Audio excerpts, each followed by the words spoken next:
ನೆಮ್ಮದಿಗೆ ಭಂಗವಿಲ್ಲ, ಎಮ್ಮೆ ನಿನಗೆ ಸಾಟಿ ಇಲ್ಲ. ಬಿಸಿಲು ಮಳೆಗೆ ಬಿರುಗಾಳಿ ಚಳಿಗೆ ನೀ ಅಳುಕದೆ ಮುಂದೆ ಸಾಗುವೆ. ಅರಹೈ ಅರಹೈ ಅರಹೈ ಅರಹೈ.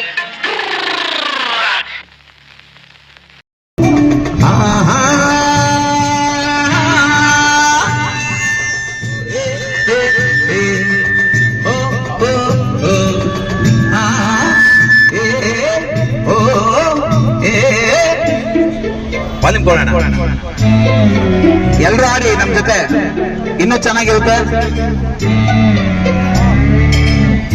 ಯಾರೇ ಕೂಗಾಡಲಿ, ಊರೇ ಹೋರಾಡಲಿ, ನಿನ್ನ ನೆಮ್ಮದಿಗೆ ಭಂಗವಿಲ್ಲ, ಎಣ್ಣೆ ನಿನಗೆ ಸಾಟಿ ಇಲ್ಲ. ಬಿಸಿಲು ಮನೆಗೆ ಬಿರುಗಾಳಿ ಚಳಿಗೆ ನೀ ಅಳುಕದೆ ಮುಂದೆ ಸಾಗುವೆ.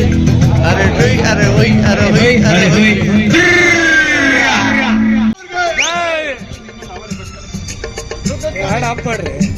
ಯಾರೇ ಕೂಗಾಡಲಿ, ಊರೇ ಹೋರಾಡಲಿ, ನನ್ನ ನೆಮ್ಮದಿಗೆ ಭಂಗವಿಲ್ಲ, ಎಮ್ಮೆ ನಿನಗೆ ಸಾಟಿ ಇಲ್ಲ. ಬಿಸಿಲು ಮಳೆಗೆ ಬಿರುಗಾಳಿ ಚಳಿಗೆ ನೀ ಅಳುಕದೆ ಮುಂದೆ ಸಾಗುವೆ.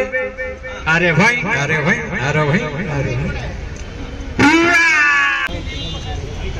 ಗುಣದಲ್ಲಿ ನೀನು ಉಪಕಾರಿ, ಮಾನವಗೆ ನೀ ಸಹಕಾರಿ. ಕಸವನ್ನು ತಿಂದರು ಕೊನೆಗೆ ಹಾಲನ್ನು ನೀಡುವೆ ನಮಗೆ. ಹಾಲನ್ನು ಕುಡಿದ ಜನರು ವಿಷವನ್ನೇ ಕಕ್ಕುತ್ತಲಿಯರು. ಸದಾ ದ್ವೇಷ ಸದಾ ರೋಷ, ಅದಕ್ಕೆ ಹೇಗಿದೆ ಈ ದೇಶ. ಯಾರೇ ಕೂಗಾಡಲಿ, ನಿಜಕ್ಕೂ ಇವಿಷ್ಟಿಷ್ಟೇ ನಮ್ಗೆ ಉಳಿದಿರೋದು, ಇವಿಷ್ಟೇ. ಭಗವಂತ ಎಲ್ಲರಿಗೂ ಆರೋಗ್ಯ ಭಾಗ್ಯ ಕೊಡ್ಲಿ. ನನಗೆ ಮಾತನಾಡೋದಕ್ಕೆ ಅವಕಾಶ ಮಾಡಿಕೊಟ್ಟಂತ ಕಳೆದ ಕನ್ನಡ ಕಲಾಭಿಮಾನಿಗಳಿಗೆ ಹೃತ್ಪೂರ್ವಕವಾದ ವಂದನೆಗಳು. ಈ ಚಿತ್ರ ನನಗೆ ತುಂಬಾ ಅಟ್ಯಾಚ್ಮೆಂಟ್ ಈ ಚಿತ್ರ. ಯಾಕೆಂದರೆ ಒಂದು ರಾಜ್ಕುಮಾರ್ ಅಪ್ಪಾಜಿಯವರ ಬ್ಯಾನರ್ ಅವ್ರದ್ದು ಚಿತ್ರ, ಅದರಲ್ಲಿ ನಮ್ಮಮ್ಮ ಅವರು ಅತ್ತಿಗೆ ಪಾತ್ರ ವಹಿಸಿರೋದು.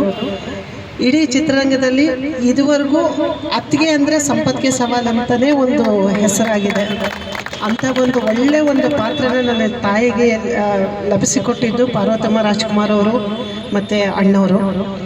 ಅದಕ್ಕೆ ನಾವು ನಮ್ಮ ಫ್ಯಾಮಿಲಿ ಎಷ್ಟು ಕೃತಜ್ಞರಾಗಿದ್ದರೂ ಕಡಿಮೆನೇ. ಅದಕ್ಕೆ ನನಗೊಂದು ಹೆಮ್ಮೆ ಇದೆ ಈ ಚಿತ್ರನ. ಆದರೆ ನಾನು ಈ ಚಿತ್ರ ಮತ್ತೆ ರಿಲೀಸ್ ಮಾಡಿದವ್ರಿಗೆ ನಾನು ಅನಂತ ಧನ್ಯವಾದಗಳನ್ನ ಅರ್ಪಿಸ್ತೀನಿ. ಯಾಕೆಂದರೆ ಇಂಥ ಒಂದು ಚಿತ್ರನ ನಾವು ಮತ್ತೆ ತೆರೆ ಮೇಲೆ ನೋಡೋದಕ್ಕೆ ಈಗಿನ ಜನ್ರೇಷನ್ ಎಲ್ಲ, ಈಗಿನ ಹುಡುಗರೆಲ್ಲ ನೋಡಬೇಕಾದಂಥ ಚಿತ್ರ ಇದು. ಹೀಗೆ ಅಣ್ಣವ್ರ ಚಿತ್ರ, ಪ್ರತಿ ಚಿತ್ರನೂ ಹೀಗೆ ರಿಲೀಸ್ ಆದರೆ ಈಗಿನ ಯೂತ್ಸ್ಗೆಲ್ಲ ಒಂದು ಮಾದರಿ ಆಗುತ್ತೆ ಅಂತ ಹೇಳಿ ನಾನು ಅಂದ್ಕೋತೀನಿ. ಅಣ್ಣವ್ರ ಚಿತ್ರ ನೋಡಿದರೆ ಸಾಕು.